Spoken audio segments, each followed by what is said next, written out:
Hey, good morning and welcome to the Stokastic.com NFL early first look. Super Double Bowl early. strategy show. Yes, very early. I mean, but you know what? It's the Super Bowl.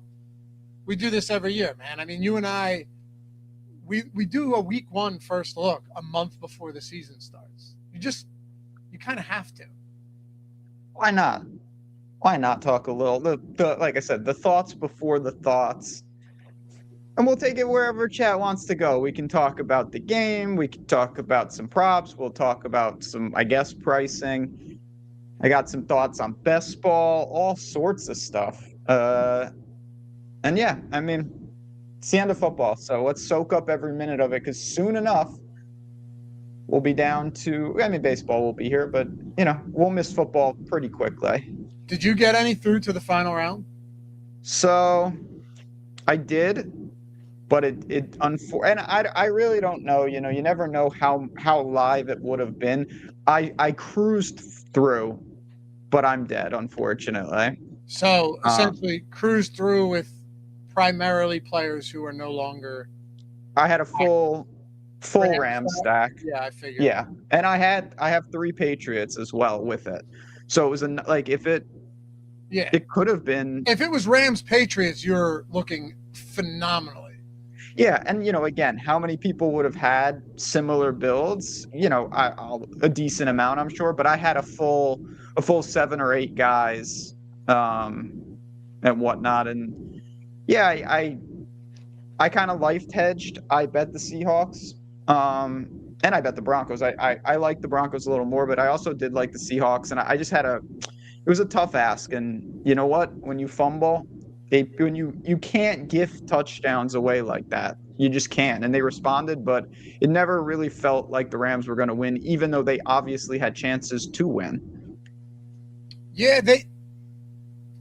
I mean, going for it on 4th down on that back of the end zone throw to Ferguson, it's like, man, you could almost tell that Sean McVay regretted drawing that play up and calling that play because you could see it in his expression. Like Stafford threw it, probably shouldn't have. It was tight coverage. It's only one-on-one coverage, but it was tight. That ball wasn't really close to being caught. That game looks a whole lot different if you just get that first down. I don't even think it was 4th and goal, right? It was like 4th and 3 or something inside the 10. So it's funny you say that. It was one of those drives, and again, when you zoom out, you can see this in hindsight. They're moving down the field, moving. First down, they gain 7 yards. And it's 2nd and 3. And at no point am I thinking, man, just get the first down. 2nd and 3, I don't remember the play, but nothing.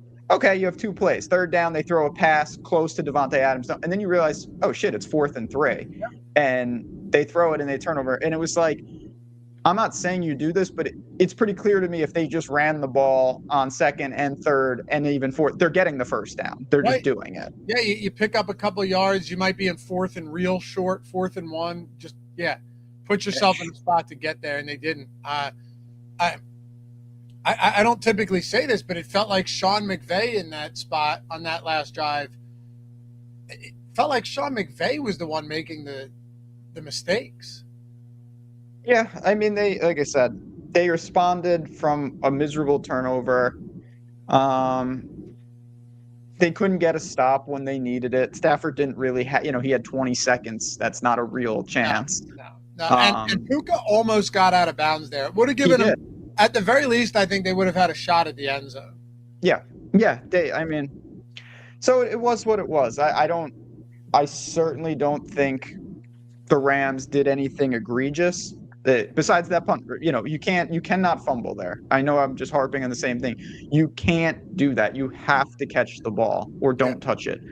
And then the Broncos game, I don't really know what to make of that because that weather, like that was a tornado in the middle of the game. The weather was perfectly fine. And then I went out to, we both got a ton of snow, except yours gets taken care of where you live. I had to take care of mine. And I go out, I was like, I got to do something. Because at that point, we were getting, right before that, we were getting 2.5 inches per hour, which is just an insane rate of snowfall, right? Like, I would go out there and I'd shovel the sidewalk, the walkway and everything out front and out back. And by the time I get done, I'd look back and there's another inch on the ground. But you had to keep up with it or you were screwed. So I was like, let me go out during halftime and just handle this real quick. I'll come out after the game. Dude, I come back inside and sit down. It went from there being no snow and no weather to the game being a disaster. So very odd. It was just weird. Yeah. Dude, Mayfield for 86 yards. If you look at his path to the Super Bowl, like against the Chargers, he was not very good, right? Against the Chargers, Drake May had 2 fumbles, lost 1, threw an interception. They scored 16 points, held the Chargers, who had no offensive line, to 3. Houston, they put up 28 points. A lot of that was C.J. Stroud. Yes, May threw 3 nice touchdowns. One, as you mentioned, the Kayshon Boutte was all Kayshon Boutte. He threw for 179, fumbled 4 times, lost 2 of them, and threw an interception. And then no turnovers against Denver, but he was 10 of 21 for 86 yards, dude. He ran for almost as many yards as he threw for, had no touchdown passes, averaged 4.1 yards per attempt in that game. Again, I know it's a good defense. I know the weather was bad, but you can't say that Drake May has played great football this postseason. No. I mean, again, I leave that to the idiots on ESPN who debate these things like incessantly, where it's like, oh my God, Drake May had a real fortunate road. He played really tough defenses and he played atrocious offenses.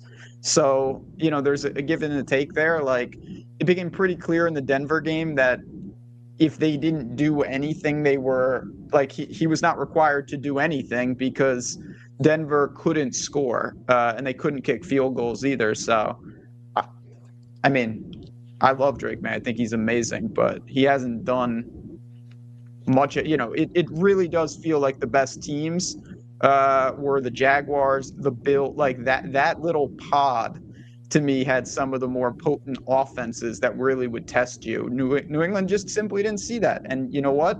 Good for them. That's part of the reason why you try to get as much home field as you can. And they went into Denver and they won a really weird game against, it's not his fault that Stidham was under center. No, it's nobody. No. And I mean, look, Stidham early on looked great. I don't think it's a given that Denver wouldn't have been able to move the ball if it didn't snow. I don't think so either. How convinced are you they win if Bo Nix is in there? I'm just as convinced that they would have won if the weather was fine. Like, I think it was a very back and forth game. Mateus, where was this? Lavi, if I listened to you on Quorum, I could have won some crazy money. Yeah, man, these slates are tough. Like, I said that about Quorum, but I also said it about Trevion Henderson, and Henderson didn't get any work. So he played 4 snaps. Yeah, that's what I'm saying. Again, I was just Quorum. It's not like Quorum had a huge game, but he also, he had the same amount of touches as Kyren Williams. So the point wasn't, to anyone wondering, and you can take this into the Super Bowl as well, right? The point, this, Ben, but it wasn't that Trevion Henderson is guaranteed work. It wasn't that Blake Corum was guaranteed work. It was, we don't actually know what these coaches are going to do just because of a 1-week sample previously, when we've seen more of the opposite in previous weeks. And last week, you didn't see anything from Blake Corum. This week, he had 12 touches. He had 9 rushing attempts and 3 receptions. Kyren had 10 rushing attempts and 2 receptions, right? Like, if Kyren didn't have that 9-yard receiving touchdown, it would have been a much better game for Corum. And still, Kyren only outperformed him by 2 DraftKings points. Whereas in the Patriots game, they simply did not go to Trevion Henderson at all. But again, it speaks to the point that with these backup situations, with these rotations and these committees, sometimes you just have to take. It's not always going to work. A lot of times it isn't going to work. But this was a really weird postseason for the way that DFS shook out, because there were so many teams once you got into the divisional and championship round that just did not have a stable bell cow back. Yeah, I mean, it was also, this was more for the 2-game, you literally, the optimal was to play no players in the first game. You just needed the defense. Yeah, right. Like the actual best lineup that you could have made, and a lot of people had it. Not a lot, but people had it.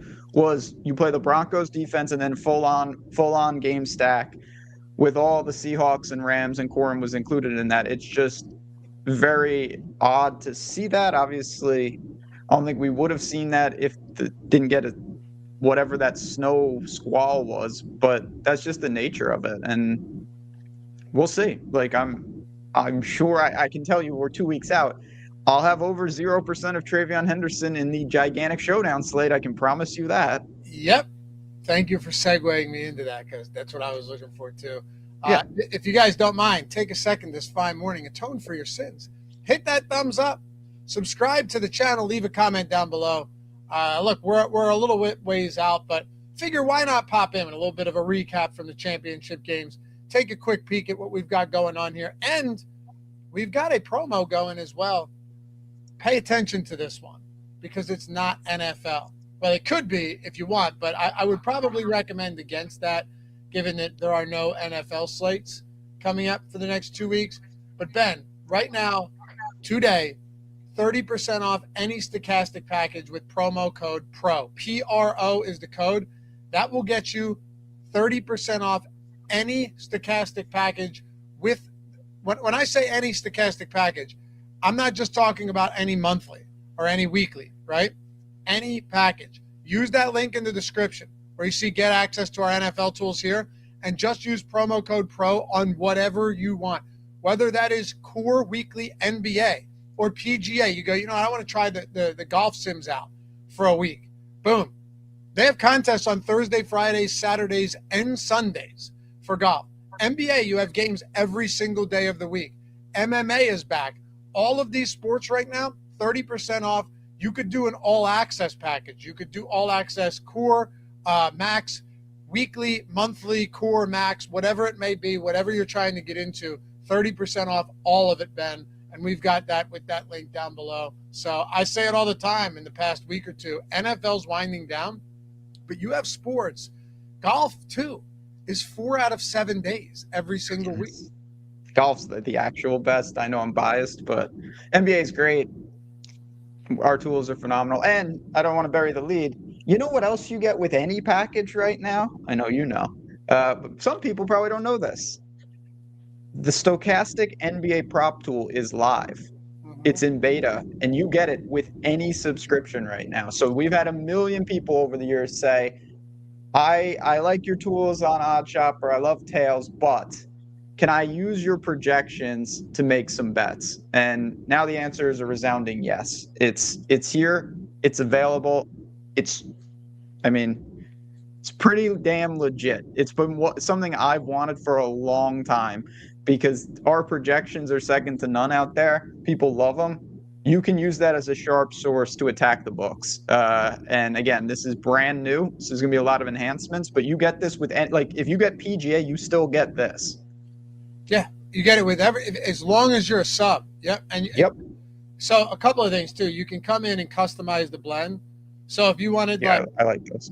A 50-50 blend, or if you just wanted 100% based off of projections, I was at 60. I'm still messing around with it. We just released it. I was at 65-35 Stokastic projections and market based.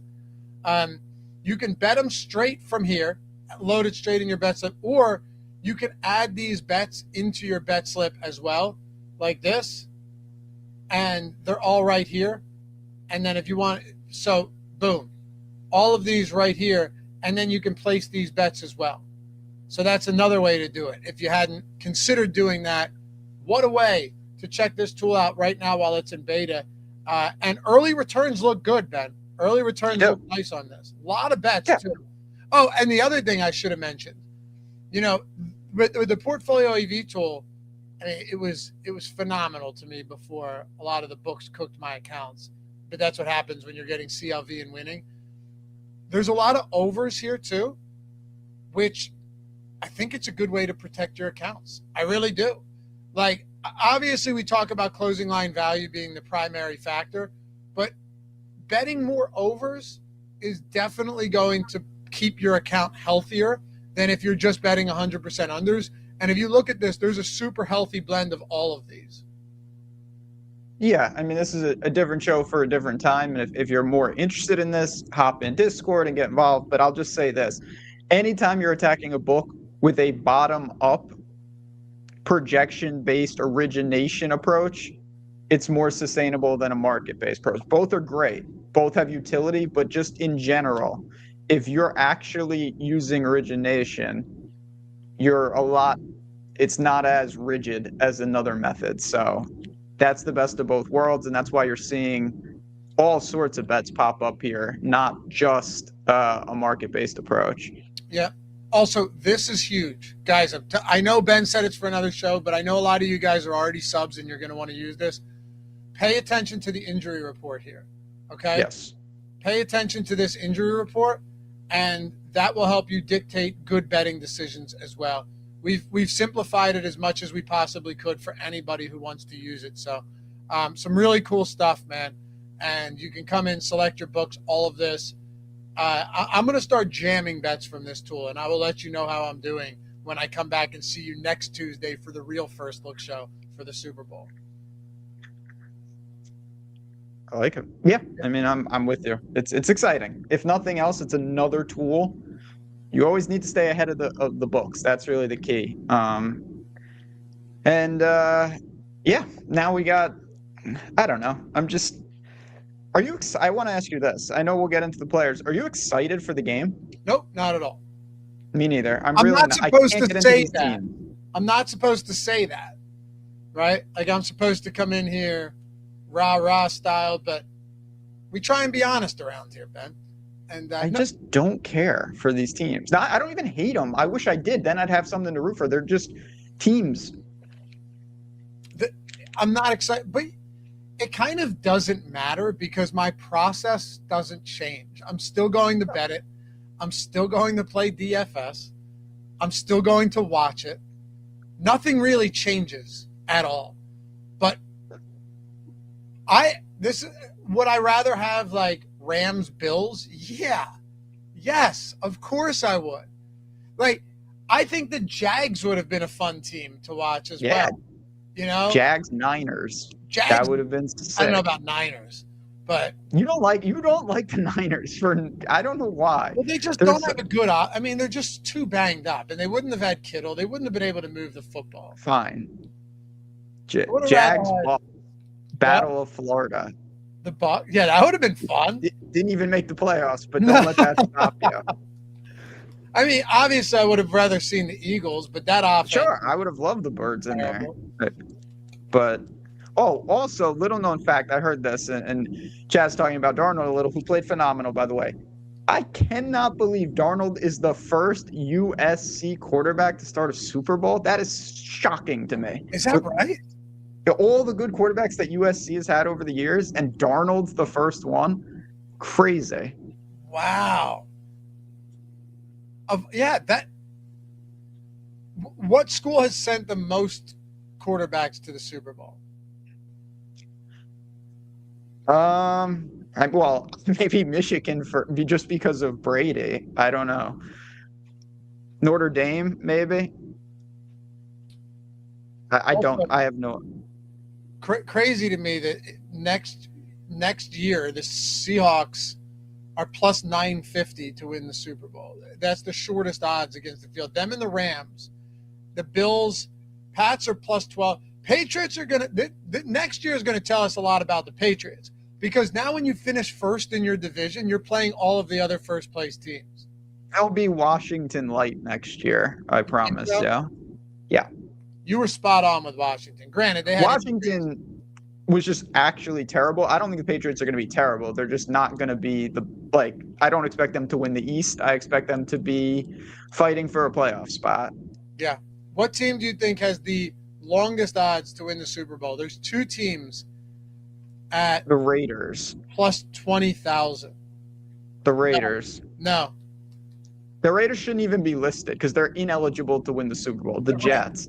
The Raiders and Jets are second orders. There's two teams tied at the bottom. You want me to tell you? The Titans. No. What? All right. Yeah, I guess. Who? Cardinals? Cardinals. Cardinals are a true disgrace. And just give me a second here. I'll just run through the divisions. The Dolphins? Got it. Nice. Yeah, the Dolphins have nothing. Nice. Yep. The Dolphins. I don't agree. For what it's worth, I don't agree with that. Not that none of those teams are going to win. If you guys, and we'll get into this game, but I mean, I'm not really worried about dragging our feet here. If you guys had to pick one dark horse team to win the Super Bowl, these were dark horse teams, by the way. I know. Dude, did you see?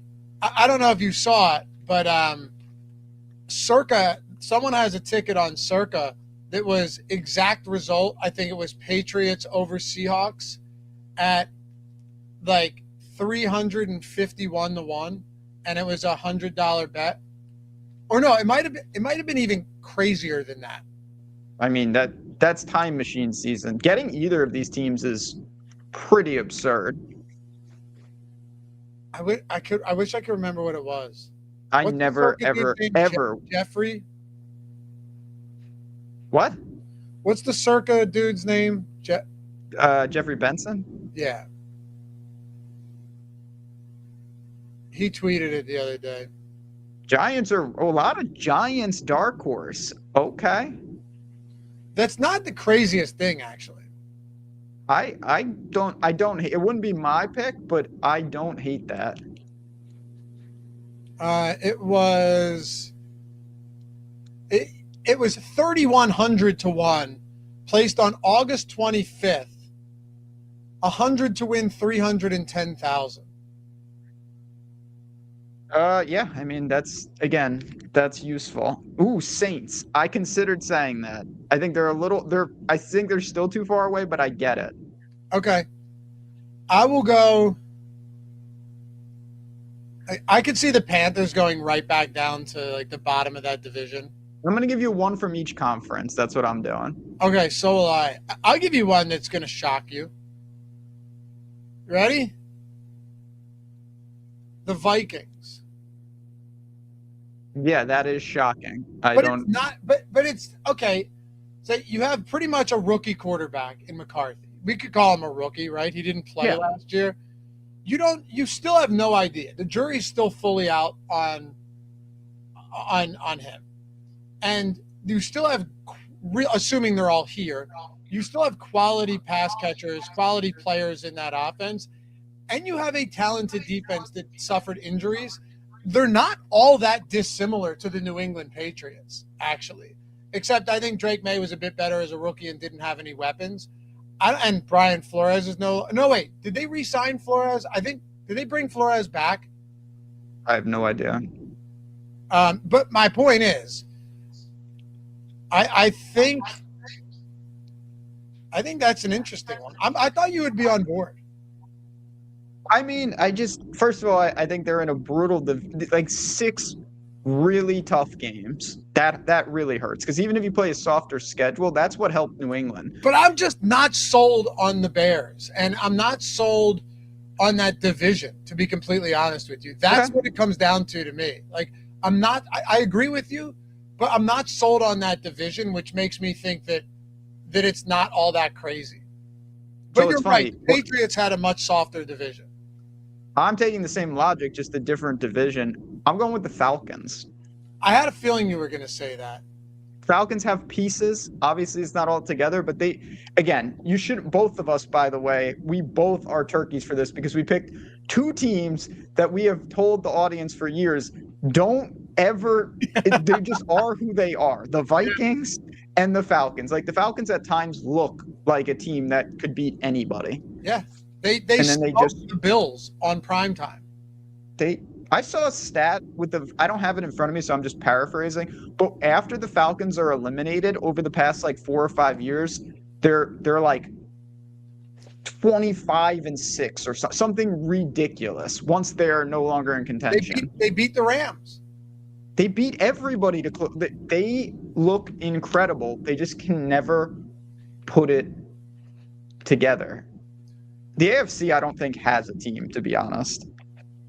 Let's see. By the way, the Vikings, another team, finished in the basement of their division. They will have an easier schedule. Yes, they still have to play those 6, unfortunately, but I yes. agree. All right, let's pick an AFC team. Like Texans are not a dark horse. Jags are not a dark horse. The AFC has some really quality football teams. But yeah, to me, the AFC only has really good teams and really terrible. There's not a lot of teams that are in the middle. Right. Like I want to say Colts, but that's tough, and we have no idea. Cincy? Yeah, but the Bengals' odds aren't even crazy. Dude, the Bengals essentially have the same odds as the Jags and the Texans. No joke. I know this sounds ridiculous, and I'm not going to say it's a dark horse, but I feel just the way things are going. You know who you could say is the Ravens, because nobody's going to be talking about. Everyone feels like the Ravens are just done. Yeah, but they've got the 8th shortest. They're 7th shortest odds, and in the AFC, they have the 3rd shortest odds in the AFC. Look at the AFC. Everybody is bunched up, and then there's a dead zone, and then you've got the mega rejects at the very bottom: the Titans, the Browns, the Jets, the Raiders, the Dolphins. Like, I don't know. There is no one like 35. Like, to me, the Cowboys are that type of like profile of a team that's been close without being close. If they weren't the Cowboys, people would say them. And CW, dude, couldn't agree more. Healthy Chargers team would be tough. It's going to be Bears next year, though. Yeah, I'm not sold on the Bears. I agree with your first point. Oh. But, yeah, the Chargers, though, 15-1. The Chargers have pretty short odds, and they just brought in Mike McDaniel as their OC. Like, that team could be lethal next year. You know what I would consider betting? And it's not out yet, but highest scoring team to the Chargers' highest scoring team, depending on what the odds are. Yeah, well, they got the right play caller, and you need to get Sean Slater back healthy. Joe Alt needs to be healthy for more than 3 games, or not literally nothing matters. Yes. Yeah, I think that the NFC is way more wide open than the AFC. There's a lot of teams that could emerge, but those teams are teams that you know of already. Yeah. I would be stunned if like it's the NFL. There are no like random teams, but I think it'll be a team that's been there pretty recently. The Chiefs are a dark horse in some regards. We should just bet the Chiefs. You should just bet the Chiefs. No one is going to be doing that. I think. Last question. I'm probably going to bet New England to miss the playoffs next year. I actually love that. Do you think they'd let us parlay any of those future playoff bets? Not two different conferences. The books are weird. They'll let you parlay some. Of course, they'll let you parlay alt overs on player prop futures, like season longs. Yeah. But once you start hitting the 2-ways and stuff, they go, maybe. Yeah. Not. I don't know. Like they let you do some stuff. Like they let you do win totals to a degree. But yeah, I don't know. We'll see. We'll see. So let's get into this Super Bowl.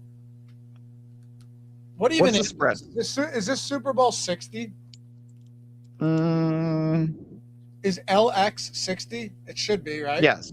LX is definitely 60. L's 50 and X is. I'm saying it's Super Bowl LX, so that's 60. Oh, okay. Yes, then confirmed. I just didn't know what number it was. Yeah. Yep. How about this though? MVP odds. Good. I can't see these, so. All right, I'll zoom in a little bit. No, I can now. I mean, I'm glad you brought it up because I can in New York bring that up on my own screen. I see it perfectly. You can see them easily on the YouTube screen. No, I'll see it fine on your screen. You can't see them in the you can't. Literally can't pull this up on my own, even if I wanted to. All right, so I think these are some of the toughest MVP odds that you could even talk about here. Like Sam Darnold's plus 130, Drake May's plus 235. Drake May has not done much. This JSN to me is probably the guy that I would want to look towards. Plus 550 on JSN. I don't know. It seems like a good number in what could be a low-scoring Super Bowl, like the type of Super Bowl where Julian Edelman was the MVP back in, was that the COVID year, right? Like I could see that being the case, where you get JSN as the guy. JSN. So I think JSN's in a tough. It's a nice number. It's just a tough spot because his game is Darnold's game, as we talk about a lot. He's not a flashy superstar. So what does he have to do to separate from Darnold?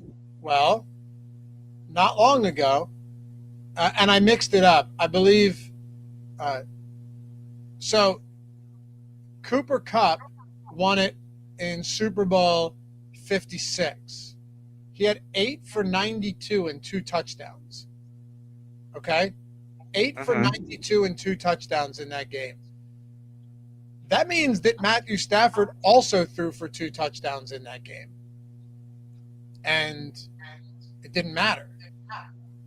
Right? Matthew Stafford in that game threw for 283 with 3 touchdowns, and Cooper Kupp won the MVP. Julian Edelman. That's a little surprising. Yeah, Julian Edelman in that disgusting Super Bowl game. I mean, it was just one of that game. That was terrible, right? It was one of the worst games we've ever seen. Against, was that the Rams? Yeah, 13-3. I was in Florida for that game. He had 10 for 141 and 0 touchdowns. But Tom Brady was 262, no touchdowns and an interception.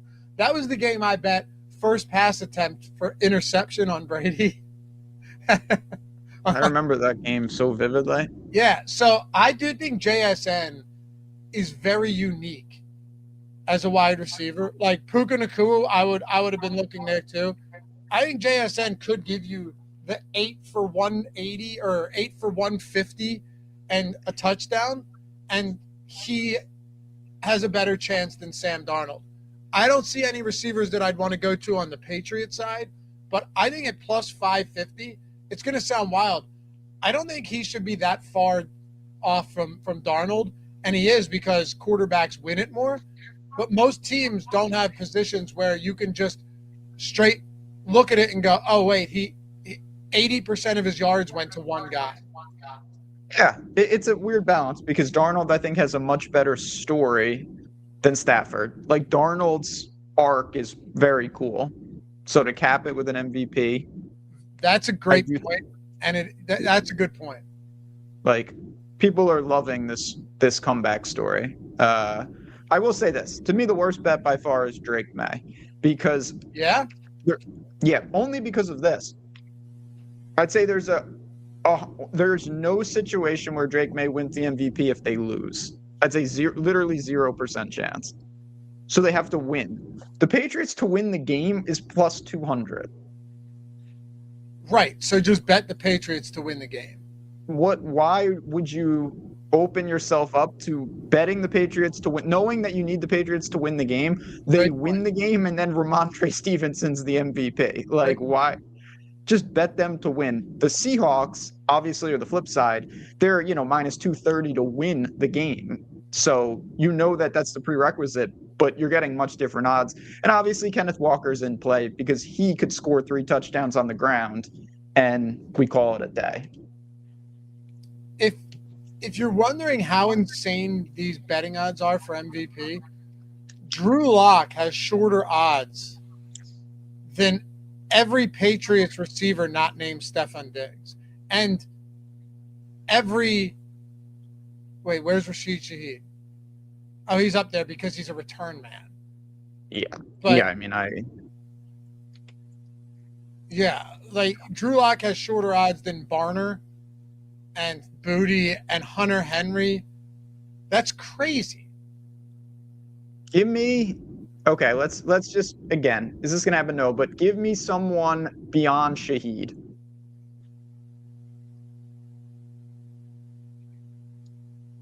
Okay. Probably Marcus Jones. It'd be a defensive player for me. Yeah, I was gonna say Christian Gonzalez, 100-1. Yeah, it could be. The problem is with guys like that, they don't make the type of splash plays all that often that get them there. No, but if he, I think he benefits from JSN because it's like if somehow he shuts down JSN and has like a pick or two, that'll get a lot of steam. Yeah, if it's a super low scoring game as well. Oh yeah, I mean, some of those guys obviously have no path. Like Hunter Henry, there's just nothing that could happen. No, it's a shame. Marcus Jones though does have a few outs, and that did a ball hawk, so I like it. Einstein, it might be Drake May though. Yeah, but Ben made the point. Just bet the Patriots to win then. Yeah, don't open yourself up to. It's not a 1-1 where if the Patriots win, it is Drake May. Sometimes there is like a legit situation like that. It's not that, and you're not getting that. Now, if you can find Drake May at like plus 315, now you start to see a deviation between the money line and Drake May's price. But if they're almost the same, there is no, again, unless you see us differently, but there is no situation where Drake May can win the MVP if he doesn't win the game. Exactly. So the Patriots money line has to cash by definition. He's not winning it if they don't win the game. No. Also, shop the odds here. If you like Marcus Jones, bet it on FanDuel. He's plus 10,000 and 55 to 1 plus 5,500 on DraftKings. So shop all of those odds. Everything you bet in the Super Bowl with these MVPs and stuff like that, do not bet it on a singular book, or you'll be in a ton of trouble. Really, what you should do, and I'm not just saying this as a plug, I mean this seriously, if you're not on a lot of books, get a free month of The Sims. Just get a free month of The Sims by signing up with any of our partners with the link below, whether it's on Onyx or BetMGM or Caesars or Fanatics, because you're going to get the sign-up bonus and you're going to get all of the odds that you're looking for, and you're going to get a free month of The Sims, a month of Core Sims for whatever sport you want. So keep that in mind, guys. Don't do yourself a disservice by just signing up. Get a free month of The Sims as well. You should be doing this no matter what. And also, just the truth, the sportsbooks will spend more money on acquisition in the next 2 weeks than any time. They are going to be giving you boost upon boost upon boost upon free square upon free square. Like, their goal is going to be to acquire 1 million casuals for the Super Bowl, let them win, and then slowly drain them. Like, that's just the reality of what they're doing. So if you know that and you take advantage of this, you get the free month from us. You also are going to build your bankroll quickly from the bonus bets, the free plays, all that stuff. And now you're going to be set up right. Don't do it after the Super Bowl. That is the worst time to do these things. It's right now, honestly, before the game kicks. Their entire model is short-term losses for long-term gains. Yes. They want everyone to get in and win. Yep. They're going to make you win. You can't lose if they're like, we're going to give you a sweat-free 100% boost. If you lose, you get the stake back. Yep. Or they're going to go like over half a passing yard in this game. Yeah, for Darnold. Yep. All right, so quick look at this one. And, of course, next Tuesday you and I will be hitting everything. Like, we'll do a super deep dive on all of this. We'll have projections updated. We'll be in business. You look at the price points here. JSN is the most expensive, but how could he not be in a game like this? I mean, it doesn't really matter who you put on this guy. In all likelihood, he's going to put up numbers. 10 for 153 and a touchdown against the Rams. Him and Puka Nacua doing battle all night long. I mean, both of those guys just jockeying for the best stats. Although JSN kind of pulled away with it pretty early, but Puka kept creeping, and him and Devontae ended up with great games. Drake May's 11K. I understand it, but I don't know, man. I said to you when we did Sunday's show for the championship games, it's like, because remember I told you I wanted to boost Stafford, and I did, and Stafford had a good game. But it also turned out that it didn't matter because Darnold just had an insane game. But Stafford also had a great game, right? Like 300 plus, 3 passing touchdowns. He was great. I mentioned that, and then there were people asking about like, well, what about who's going to be covering Surtain or who's going to be covering Sutton? Is it going to be Gonzalez? And then Gonzalez gave up like 3 big plays in the opening couple drives and a touchdown to Sutton and a big play to Mims. When it comes down to games like this, I'm far less worried about that. When it came down to last week, I was not worried about the Seahawks defense when we had already seen that Stafford had carved them up before.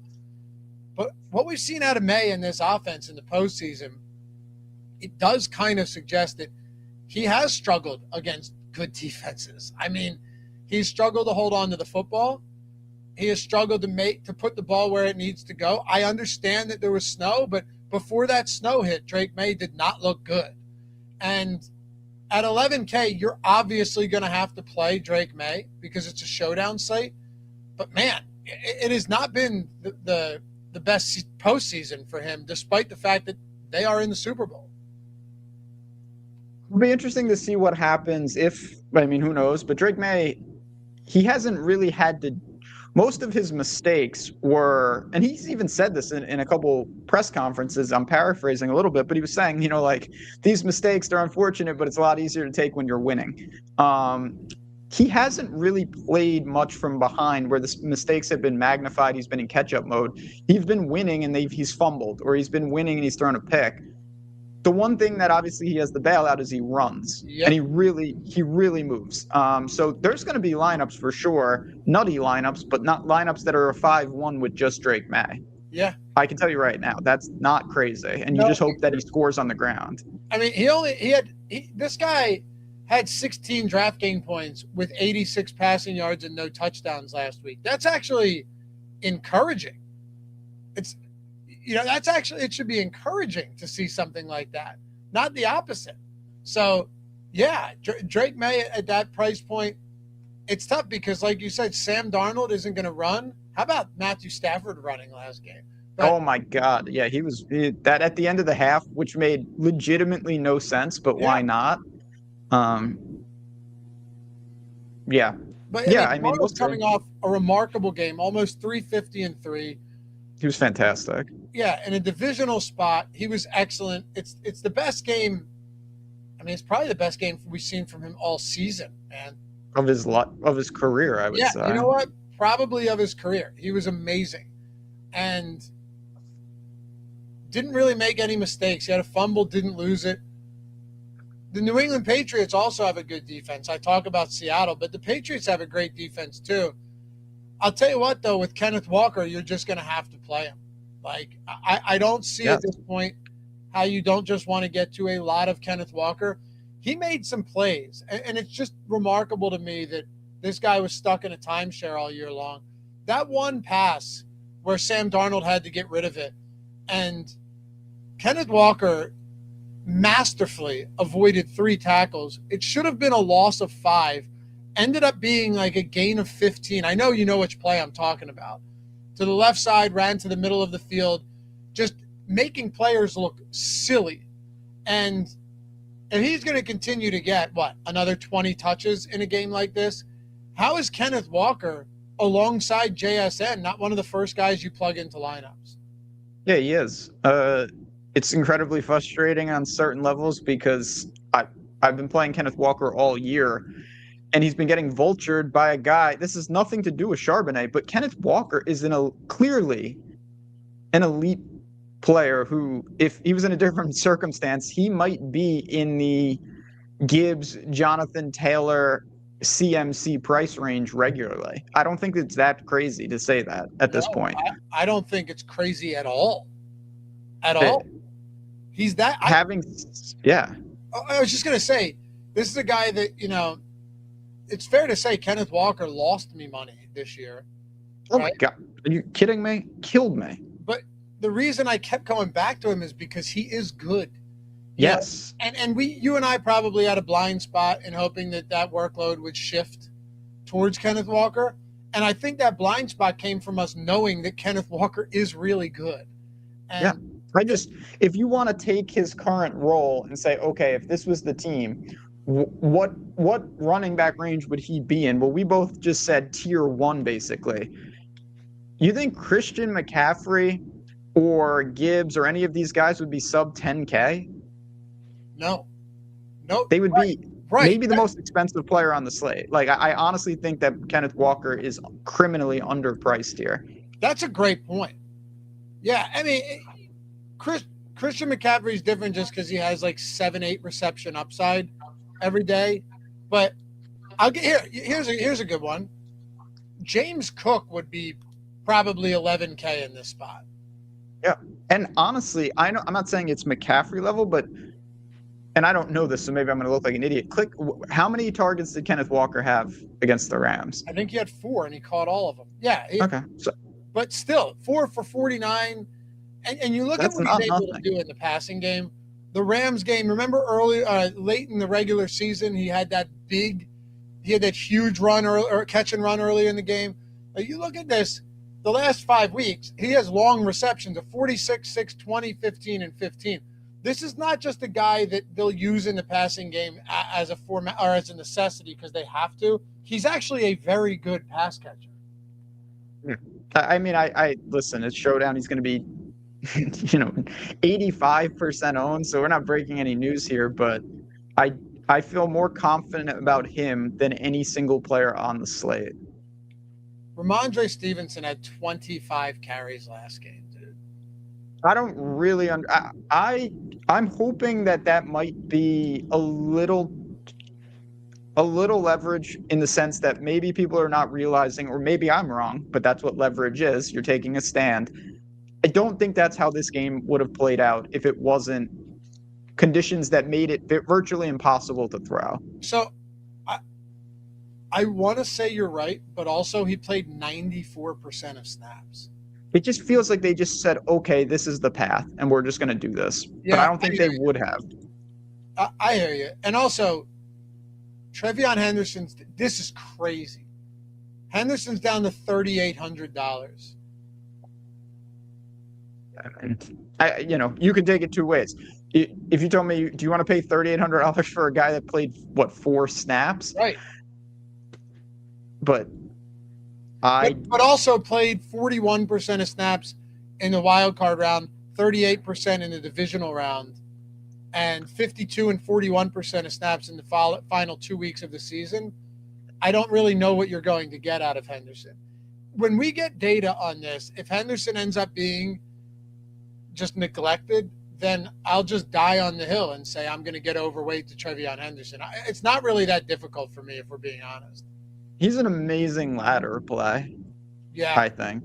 His props might just be – I mean, his rushing like prop 9 yards. Like 16. Yeah. I don't know. I'm not fully convinced that he just gets bageled. On DraftKings, they only have the one-way overs, of course. But right now, Trevion Henderson, 18-plus yards is minus 108. Yeah. It's the type of thing I honestly would look to – I'm not saying you can't bet that, but I would rather bet like 40 yards than that. Because if he plays 2 snaps, you're dead. I wouldn't even ladder it. I would just alt bet it. Yeah, alt bet. No, that's what I mean. Alt bet it. Yeah. Because with a ladder, it's like I ladder guys who I think have a good floor and can hit their ceiling. He might not have a floor. His floor might legitimately be 0. Yeah, I couldn't agree more. But his ceiling, I still truly believe, is gigantic. Yeah, we don't know what we're going to get. I think it's pretty obvious we know what we're going to get from a workload standpoint out of Kenneth Walker. We don't know. They could lose by 50 and he's getting there. Yeah, we really don't have any idea with Henderson. So let's see, man. Let's not forget either, the week before he still had 14 opportunities and 10 the week before that. If you go back to Trevion Henderson think about this for a second, 10, 11, 12, 13 opportunities at 3,800, then based on volume, he's the best value on the entire slate. It's not even close. Or he's the worst play on the slate if he doesn't touch the ball. That's where it's interesting because, Chad just brought up Polanyi. To me, it's pretty simple that I'm positive that Holani's going to have a handful of opportunities, and that's it. Either, injury I take out. Holani's just going to do what he does on a handful. Travion Henderson is either going to get nothing or he's going to have serious paths to be like one of the highest scorers on the slate if he hits his ceiling. I don't see how Holani could do that with, upwards of 5 to 6 touches. Yep. He has no path to 15 touches. He has literally no path. Right. Yeah, Holani's floor is higher than Henderson. Absolutely. And Henderson's ceiling is significantly higher than Holani. Yep. And that's what you're just deciphering. Yep. And then you've got other guys in here that they're not going to get you excited, but Mac Hollins. He returned and still was out there for what? I think 61% of snaps in that game, Ben. Yeah, he caught 2 long passes. Two long passes. Had one for 31 yards, one for 20, so 2 20-plus yard receptions. He played one fewer snap than Kayshon Boutte. Diggs played a lot less snaps than Hollins and Kayshon Boutte, which is interesting. And then Demario Douglas and Kyle Williams do what they always did. Chisholm was inactive because Hollins came back up, and I assume that'll be the case in this one. Hunter Henry I liked. He ended up being non-existent for most of that game. So you are going to have no choice but to take a look at some of these Patriots receivers. You're going to have to. You're going to have to consider Hollins at 3,600 and Boutte. But I'll say this much to you, and I don't know where you're at. We haven't talked about this. To me, Hollins is the best value of any of the Patriots receivers. He's priced the same as Demario Douglas and Kyle Williams, except he's essentially a full-time receiver, and those guys are just rotational guys, and they're basically the same exact price. No doubt. Again, you're going to find these small inefficiencies, and we've got 2 weeks to break this down, so it's going to all come out in the projections and whatnot, but yeah, I get it. Seahawks D feels like the best player under 5K. Seahawks D is going to be popular, and there's definitely a game script where they just overwhelm Drake May, so I get it. Patriots D, I think, is a more interesting play because, people reacting off the last game right now, everybody is singing Darnold's praises, and I am too. But there is some data in life that shows that Darnold can have a really bad game. Like, he has done that in big moments. He has. Are there any guys here below, like, the 2K range? Because we talked about Holani, Kyle Williams, Douglas, Hollins, Henderson. All of these guys, in some form or fashion, are viable on the Showdown slate. So is Rashid Shaheed. Of course. Especially with the rushing upside.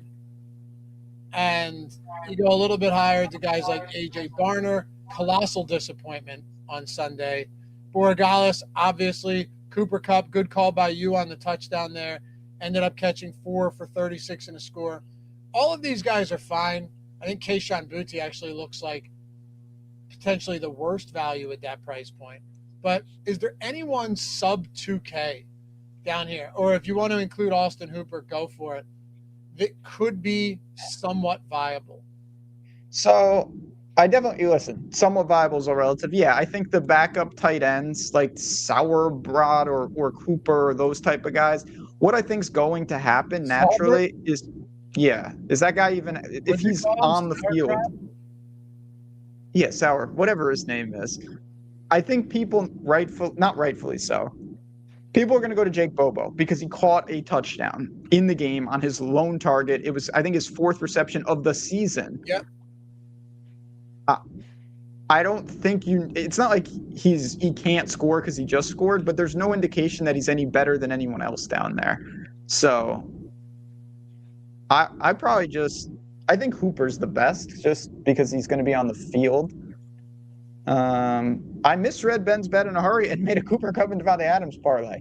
That's what I'm talking about. I danced around having amazing parlays on that game, and Barner was in the wrong ones. Then the first game was a disaster. There were no touchdowns, but I love to see that. Right on tails, by the way. You guys know the drill, but just fantastic parlays. And the Super Bowl parlays are going to be, I mean, just outrageous with all the boosts. I can't wait. Yeah, that'll be everything will be up on Tails. You guys already know No doubt. You already know where to find it. I assume Ben already has one posted for today. Maybe not. I do. I got a nice bet on Kentucky today. The game last night, by the way, I know you didn't, but for anybody that watched Arizona and BYU, I don't turn games off, but sometimes you just know. And BYU was down 18 with 7 or 8 minutes left, and I was just like, I'm going to sleep. And I woke up and they missed a game-winning shot with a couple seconds left. I cannot believe they came back, and that would have been so sick. Wild. Who is the spread witch? The spread witch. We got a lot of new characters on the leaderboard. They're cooking. Up 11 units this week. My favorite thing about Tails is truly that you can find quality content that is never going to show up on your Twitter feed because the person doesn't have a giant social media following. Yep. Some of these people are really sharp and they just don't have marketing, and this is what Tails was built for quality content. Yeah. You come in, you find people like Baba. That guy. This is how they get their following. They have no external following, and they get it here because people want to tail people who are winning. And like the Bet Baba tracks all of his bets, so you know where you're getting him. This guy's been killing lately. I worked with him last week on some stuff, and I was just full disclosure, I was just like really impressed with the process. He's a really sharp bettor. He tracks everything. Really knows how to take advantage of the boosts. And I follow a good amount of people on Tails, but he is one of my favorite follows. I bet almost everything he puts out. So yeah, links down there, or just go to tails.bet. You guys know where to find it. Yep. All right. We're going to do this real quick before we go. We got 2 minutes to build a lineup. I'm going to go Kenneth Walker captain. Okay. You're up. I'll go Darnold. I'm going to free us up a little bit. I'm going Henderson. Why not, right? I mean, we talk about it. If we're going to take some shots, it's a $4.5 million prize pool. Then we got to take some shots, right? 100%. I'm going to go.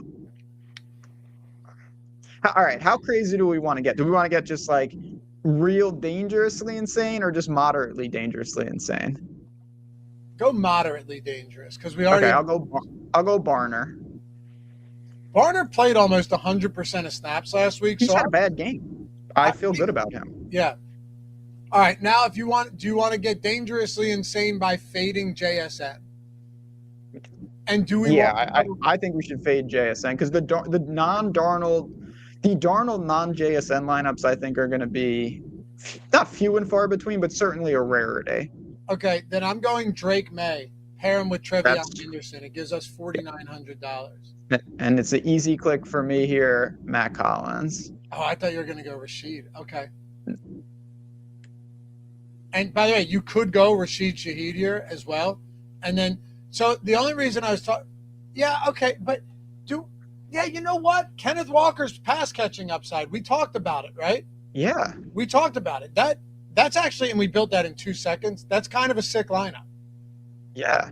I don't mind Shaheed. The thing with Shaheed, and people are going to do it, but I truly do think a lot of it is a double dip situation.